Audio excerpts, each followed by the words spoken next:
Bonjour et bienvenue dans ce nouveau chapitre d'Au cœur de la Bible. Ce matin encore, voilà, il fait bon dehors et la joie est aussi dans notre cœur. Et c'est avec reconnaissance que nous allons ensemble entamer ce second chapitre du livre de Samuel, puisque c'est là que nous étions arrivés. Nous n'allons pas très vite, mais le but ce n'est pas d'aller rapidement, ce n'est pas de dévorer la parole, tout le texte en enfilade, mais c'est de pouvoir nous arrêter et de contempler les bienfaits de Dieu au travers de sa parole qui est riche, qui est une lampe à nos pieds, qui est une lumière sur notre sentier. Donc nous allons sans plus tarder faire la lecture de ce second chapitre et nous allons aujourd'hui aborder ensemble le cantique d'Anne. Alors nous lisons ceci, chapitre 2, verset 1er. Anne fit cette prière. Mon cœur se réjouit en l'Éternel, ma force a été relevée par l'Éternel, ma bouche s'est ouverte contre mes ennemis, car je me réjouis de ton secours. Personne n'est saint comme l'Éternel, il n'y a pas d'autre Dieu que toi, il n'y a pas de rocher pareil à notre Dieu. Ne prononcez plus de paroles hautaines, que l'arrogance ne sorte plus de votre bouche, car l'Éternel est un Dieu qui sait tout et qui pèse la valeur de toutes les actions. L'arc des puissants est brisé, et les faibles ont la force pour ceinture. Ceux qui étaient rassasiés se louent pour du pain, et ceux qui étaient affamés se reposent. Même la stérile accouche 7 fois, et celle qui avait beaucoup d'enfants devient flétrie. L'Éternel fait mourir et il fait vivre. Il fait descendre au séjour des morts, et il en fait remonter. L'Éternel appauvrit, et il enrichit. Il abaisse, et il élève. De la poussière, il retire le pauvre, du fumier, il relève le faible, pour les faire asseoir avec les grands, et il leur donne en possession un trône de gloire. Oui, c'est à l'Éternel qu'appartiennent les fondements de la terre, et c'est sur eux qu'il a établi le monde. Il gardera les pas de ses bien-aimés, tandis que les méchants seront réduits au silence dans les ténèbres. En effet, l'homme ne triomphera pas par la force. Les ennemis de l'Éternel trembleront du haut du ciel. Il fera gronder son tonnerre contre eux. L'Éternel jugera les extrémités de la terre. Il donnera la puissance à son roi et il relèvera la force de celui qu'il a désigné par onction. Elkana repartit chez lui à Rama et l'enfant resta au service de l'Éternel devant le prêtre Élie. Dieu a exaucé Anne en lui accordant ce bienfait, ce fils qu'elle avait demandé de manière précise. Je tiens à souligner que la prière d'Anne était précise. Elle a demandé un fils et Dieu l'a exaucé. Et à cause de cet exaucement, eh bien, elle se met à entonner, on pourrait dire, un cantique. Elle se met à chanter des louanges à Dieu au travers de cette prière, de ce cantique qui est un hymne, qui est un psaume, qui est un chant, qui est en quelque sorte une louange, c'est-à-dire l'expression d'une gratitude qui fait suite à l'exaucement de la prière de Dieu. Alors plusieurs auteurs se sont inspirés de ce magnifique, de ce sublime cantique d'Anne. Certains dont Zacharie d'ailleurs, non pas le prophète, mais le père de Jean-Baptiste, que l'on trouve d'ailleurs dans l'évangile selon Luc. Mais une autre personne s'est inspirée de manière très précise, c'est Marie. Marie, la mère de notre Seigneur Jésus, qui, après l'annonce par l'ange Gabriel de la venue du Fils de Dieu dans son sein, qu'elle portera d'ailleurs, et ce cantique s'appelle le Magnificat. C'est un cantique qui est véritablement inspiré de celui d'Anne. Et on trouve d'ailleurs dans ces deux textes, dans ces deux chants, beaucoup de points de comparaison. D'abord, ce sont deux femmes.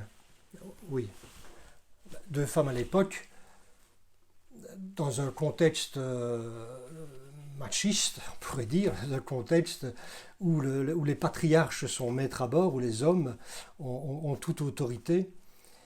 C'est intéressant à signaler. Un autre point de comparaison, c'est l'humilité de ces deux femmes qui se nomment l'une et l'autre servantes de l'Éternel. Elles ont toutes les deux foi dans l'impossible, et elles seront bénéficiaires d'ailleurs d'un miracle, de l'impossible qui deviendra possible. Les deux se sont réjouis en l'Éternel de l'œuvre qui s'est accomplie. Les deux seront exaucées de manière miraculeuse, et elles offriront l'une et l'autre leur enfant, leur fils, à l'Éternel. Et les deux d'ailleurs donneront naissance à des hommes qui vont, à des époques différentes, mais bouleverser tout leur environnement, toute la société. Alors le cantique a pour sujet principal l'Éternel. Écoutez-moi bien, c'est important, parce que c'est vers lui que vont se porter les regards. Dans la louange, l'Éternel est au centre. Ce n'est pas nous qui sommes au centre de la louange. Comprenez-moi bien, la véritable louange place Dieu au centre. Il est le sujet de notre louange. Parfois, et de manière même trop fréquente, la louange est l'expression parfois de nos besoins, de nos demandes. Mais ce sont des prières, et il existe différentes formes de prières. Il n'y a pas qu'une prière, il y a diverses manières, diverses sortes de prières. La prière de demande, la prière d'intercession, la prière selon les besoins, l'adoration aussi est une forme de prière, la prière silencieuse, la prière d'écoute. Mais la louange est particulière, parce que c'est une proclamation forte et publique du nom de Dieu et de ses caractéristiques sublimes. C'est cela qui fait que la louange est particulière. Elle peut être chantée, elle peut être récitée, elle peut être proclamée, mais en tout cas, elle est exprimée. Et cette louange est toujours pour la gloire de notre Seigneur, et non pas pour notre propre intérêt et notre propre expression. Si Anne utilise le « je », c'est pour exprimer la joie, parce que Dieu est intervenu. Mon cœur, dira-t-elle, se réjouit en l'Éternel.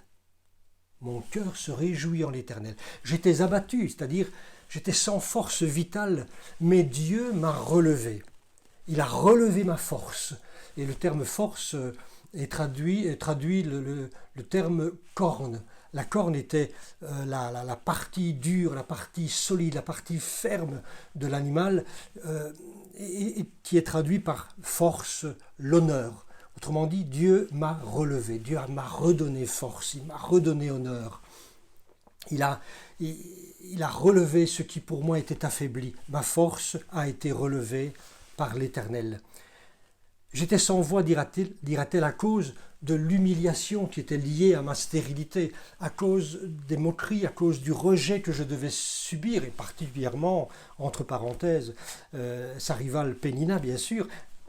Elle l'exprime, j'avais honte, et ma bouche était fermée. Vous savez, l'humiliation peut nous paralyser. Nous pouvons être sans voix, rester muets. Nous n'avons pas la force d'ouvrir la bouche parce que nous sommes réduits à rien, parce que nous sommes humiliés. Mais, dira-t-elle, Dieu m'a justifié et il m'a rendu ma dignité. C'est la raison pour laquelle elle proclame « Ma bouche s'est ouverte contre mes ennemis », une libération intérieure. Elle proclame l'action victorieuse de Dieu dans sa vie et la grâce qui est manifestée. Je ne le méritais pas, mais Dieu a regardé à mon humiliation et il a agi. La personne centrale dans la louange et dans ce cantique, c'est et reste Yahweh, qui d'ailleurs sera traduit 9 fois dans ce texte. 9 fois le nom de l'Éternel, qui traduit d'ailleurs le terme Yahweh, Yahweh, Y-H-W-H, le tétragramme qui d'ailleurs compose 4 lettres qui composent le nom personnel de Dieu, le Dieu Elohim, le Dieu créateur, tétragramme dont le nom est imprononçable et même indéfinissable. C'est vrai qu'on le traduit par « je suis celui qui suis », parce qu'on pense qu'il y a dans ce terme Yahweh une racine une racine du verbe être. Donc on le traduit par je suis celui qui suis, mais il n'y a aucune ferme conviction à cette affirmation. Et quoi qu'il en soit, on le prononce par le terme éternel, qui revient près de 7000 fois d'ailleurs dans l'Ancien Testament. On ne peut louer qu'une personne connue et reconnue. Vous savez, la louange ne va pas plus loin que ce que nous connaissons de l'Éternel. Nous ne pouvons pas louer un Dieu dont nous ne connaissons pas les caractéristiques ni les attributs. Un Dieu simplement dont nous avons entendu parler, que nous avons eu quelques bribes de connaissances quant à qui il est, par ouï-dire ou par prédication, mais ce n'est pas suffisant que pour bien louer Dieu. On ne peut le louer et aller aussi loin dans la louange qu'en comparaison de ce que nous connaissons de lui. Et Anne, nous allons voir au travers de ce texte, elle connaît Dieu, elle connaît les caractéristiques, elle connaît les attributs de Dieu, elle connaît les qualités de l'Éternel. Regardez au verset 2. Elle proclame la sainteté de l'Éternel. Elle dit « Personne n'est saint comme l'Éternel ». C'est-à-dire personne n'est le tout autre que lui, personne n'est transcendant comme lui, personne ne peut être mis à part comme lui. Il est le saint. Elle proclame aussi son unicité. Il n'y a pas d'autre Dieu que toi. Et déjà, dans un temps où le polythéisme était fréquent, bien sûr, était répandu dans toutes les peuplades, et même en Israël, ils étaient nombreux, n'est-ce pas, à croire non seulement dans Yahweh, mais aussi dans d'autres dieux, dans d'autres idoles. Mais elle proclame l'unicité de Dieu, le monothéisme. Elle le proclame. Il n'y a pas d'autre Dieu que toi. Elle proclame toujours au verset 2 la stabilité, l'immutabilité ou l'immuabilité, la sécurité. Dieu ne change pas. Il est toujours le même. Il n'y a pas de rocher pareil à notre Dieu. Il n'y a pas de rocher pareil à notre Dieu. Elle proclame aussi l'omniscience de Dieu, c'est-à-dire que Dieu sait tout. Il n'y a rien qui soit inconnu, qui soit caché aux yeux de l'Éternel. L'Éternel est un Dieu qui sait tout. D'ailleurs, il sait tellement bien les choses qu'il est seul capable de peser la valeur de toutes les actions. Il sait non seulement ce que tout le monde peut voir, mais il connaît aussi les motivations qui poussent à telle ou telle action. Il pèse la valeur de nos actions. Les versets 4 et 5. Là, elle va défendre la justice de l'Éternel au sein de l'humanité. Il est celui qui relève les faibles et qui abaisse les oppresseurs et les orgueilleux. L'arc des puissants est brisé, dira-t-elle. L'arc, ce sont tous les éléments que les puissants prennent pour appui. Ce sont des armes, les arcs. Autrement dit, c'est ce qui peut manifester l'autosuffisance chez les hommes. Mais elle dit l'arc des puissants est brisé. Mais les faibles ont la force, la corne de nouveau, pour ceinture. Ceux qui étaient rassasiés se louent pour du pain. Autrement dit, ceux qui avaient en abondance, eh bien, ils ne valent plus grand-chose aujourd'hui à cause de la justice de Dieu. Et ceux qui étaient affamés, par contre, Dieu leur accorde du repos. Même la stérile accouche 7 fois. 7 fois, bien sûr, c'est le chiffre de la perfection, c'est le comble du bonheur pour une femme. Peut-être pas l'accoucher 7 fois, mais en tout cas d'avoir des enfants en plénitude à l'époque, c'était une marque de bénédiction. Et celle qui avait beaucoup d'enfants, elle, par contre, devient flétrie. Est-ce qu'elle fait allusion à Pénina ? Je pense. Dieu est capable de provoquer des bouleversements dans la situation personnelle ou sociale de chaque individu. Et nous en faisons aussi partie. Au verset 7, nous lisons ceci. L'Éternel appauvrit et il enrichit. Il abaisse et il élève. De la poussière, il retire le pauvre. Du fumier, il relève le faible pour les faire asseoir avec les grands et il leur donne en possession un trône de gloire. Vous voyez, ce Dieu de justice est aussi le Dieu de la compassion et de la miséricorde, et cela, elle l'a bien saisi, et elle le met en exergue. Dieu est bon. Et une des caractéristiques majeures de celui qui reçoit le Christ, eh bien, c'est son changement de statut. D'enfants du diable, nous sommes devenus fils de Dieu et filles de Dieu. D'esclaves, celui qui reçoit Dieu devient homme et femme libres et même associé au Christ. L'homme en Christ retrouve sa dignité. La femme retrouve son rang, le respect qu'il ou qu'elle mérite. Nous retrouvons tout cela en Christ Jésus. Et puis il y a ce verset central. Il est au centre parce qu'il est probablement l'élément le plus essentiel de ce cantique. Il partage ce cantique en deux parties. La partie, les premiers versets, bien sûr, ils mettent Dieu en exergue, mais ils font aussi intervenir la personne humaine. Mais à partir du verset 7, c'est la personne divine seule qui entre en jeu. Et ce verset 6 se trouve là comme au centre, comme étant l'élément essentiel. L'Éternel fait mourir et il fait vivre. Il fait descendre au séjour des morts et il en fait remonter.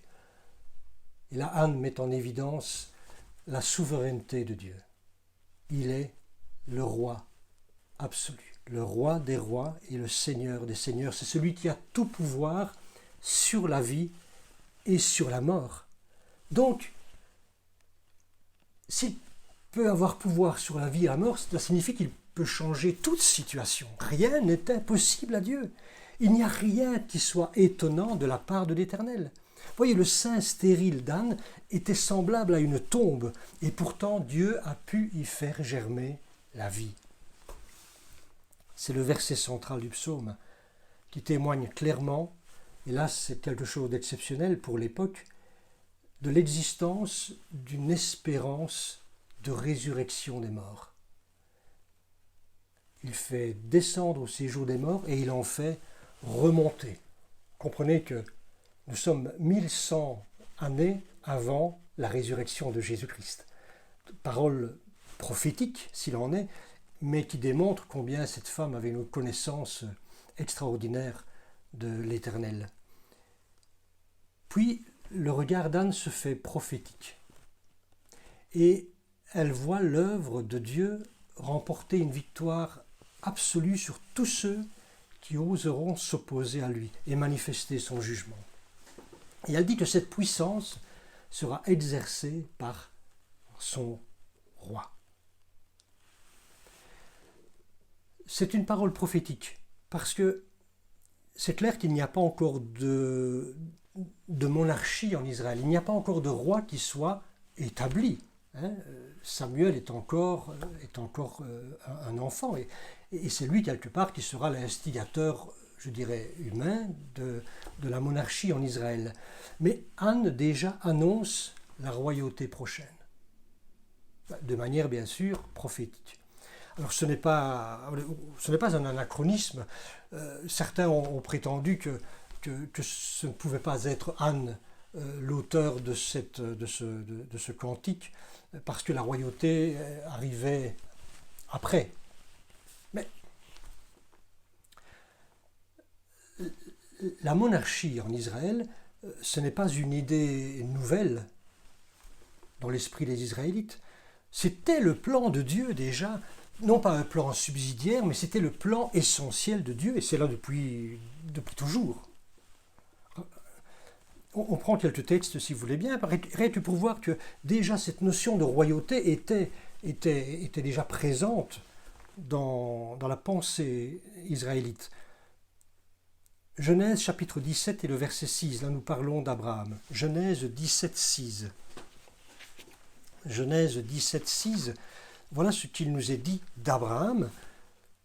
C'est que la promesse qui est faite à Abraham, donc mentionnait déjà des rois dans sa postérité. Je te rendrai fécond à l'infini, dit Dieu à Abraham. Je ferai de toi des nations et des rois sortiront de toi. Jacob lui-même, d'ailleurs, qui au seuil de la mort, avait prophétisé l'avènement d'un roi de la tribu de Juda, dans Genèse 49, 10. Genèse 49, 10. Nous lisons ceci, le sceptre, donc le bâton royal, ne s'éloignera point de Juda, ni le bâton souverain d'entre ses pieds. Balaam lui-même, Balaam, un prophète ambigu, faux prophète, parfois prophète de l'Éternel, mais quoi qu'il en soit, Balaam lui-même l'avait d'ailleurs annoncé dans Nombre 24, 7. Nombre 24, 7, son roi s'élève au-dessus d'Agag. Pas facile à prononcer ça. Et son royaume devient puissant. Déjà Balaam l'avait prophétisé. Et puis, dans la législation mosaïque, dans le Deutéronome au chapitre 17, eh bien, Moïse prescrivait le mode d'élection et les devoirs que devrait avoir le futur roi. Donc, on voit que cette notion de royauté existait déjà. Mais Anne, quelque part, elle l'annonce. Mais elle va plus loin parce qu'elle est véritablement une prophétesse. Et elle mérite ce titre autant, même si pas plus, que son fils Samuel, qui lui deviendra quelque part un peu le père des prophètes, parce qu'elle va prédire quelque chose que même Samuel lui-même n'avait pas prédit. Le plus grand événement de l'histoire, l'annonce en quelque sorte d'un autre roi qui sera désigné par onction. Le verset 10. Il donnera la puissance à son roi et il relèvera la force, c'est-à-dire la corne, l'honneur de celui qu'il a désigné par onction.